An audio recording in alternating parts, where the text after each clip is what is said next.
My next guest probably doesn't disagree with that. South Carolina Congressman Trey Gowdy, member of the House Judiciary Committee and the Oversight Committee. And, sir, good morning to you and welcome back here to America's Newsroom. I want to get to some comments that Eric Holder delivered just a few hours ago. He's in Copenhagen. He called the move of the committee, or the action so far by the committee, unwarranted, unnecessary, and unprecedented. What do you say to that? Well, good morning first. It is hardly unprecedented. He need look no further back than the Bush administration to see contempt of Congress being threatened and exercised on a fairly routine basis. Is also not unwarranted. Bill, we asked for the documents in October of 2011. We're in June of 2012. I can't answer your questions about Fast and Furious, who approved it, who knew about it, how a false letter was sent to Chuck Grassley. I don't know much more than I did in October of 2011. If he wanted to assert executive privilege, he should have done it by the date the subpoena return was due, which was October 25, 2011. The other issue that I find vexing is this. Witness after witness after witness have told us the president knew nothing about Fast and Furious. He had no conversations about it. He didn't approve it.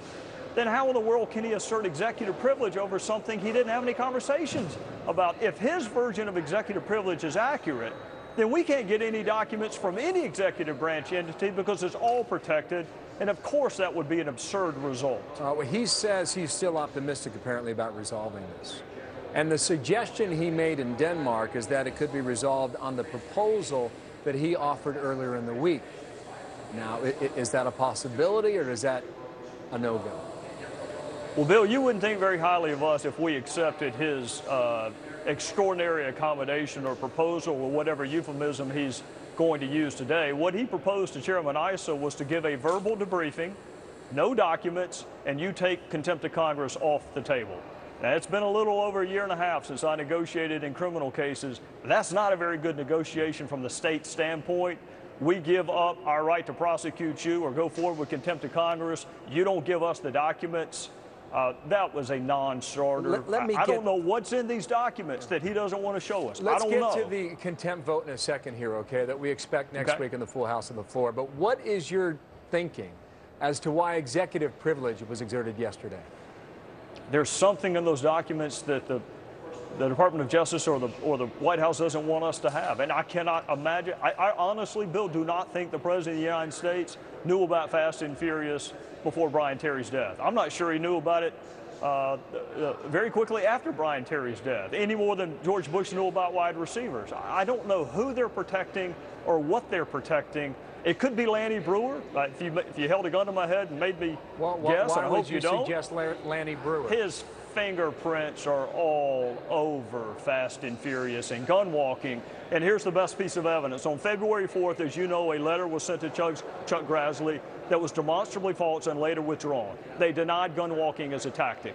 Do you know where Lanny Breuer was on February the 4th, 2011? The same day the letter was sent, he was in Mexico advocating for the tactic of gun walking. You cannot have it both ways. You can't deny the tactic and be advocating for it on exactly the same day. But that's where Lanny Breuer was. What was his official title in the administration at that point? He's the criminal chief for the Department of Justice. It does not get any higher than that. He's the criminal boss. Karl Rove 30 minutes ago suggested this is a distraction. His theory now, his theory to distract the American public away from the issues of the economy. You buy that? He's a lot smarter when it comes to politics than I am. I think people are capable of multitasking. I think they know the economy's bad, but they still want government to be accountable. I don't think you have to choose between the two. No. So there's a vote next week on the floor of the House. And yes, you could probably bet right now that Republicans will vote for it and Democrats will vote against it, same as the committee did yesterday, up and down party lines. What then? You know, Bill, I think there's some Democrats, I know there are, because I've had private conversations with them, who are every bit as concerned about this as we are. The pressure to vote the party line is tremendous, particularly when your president is the one who is on the hook, so to speak, or your attorney general. What happens after that depends on what kind of contempt of Congress the Speaker pursues. It could be criminal, it could be civil, it could be plenary. But you're saying that you'll get Democrats to vote for your contempt citation.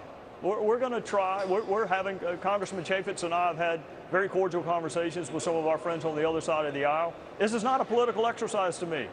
It's respect for the rule of law. It's the criminal justice system. If we can't rise above politics, here's the other thing, Bill.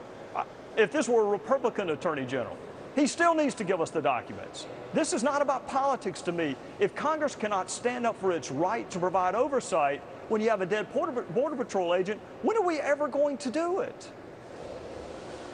Trey Gowdy is a Republican congressman out of South Carolina. Sir, thank you. We will follow the headlines next week when they come, and we expect them then. Thank you for your time. Have a good weekend.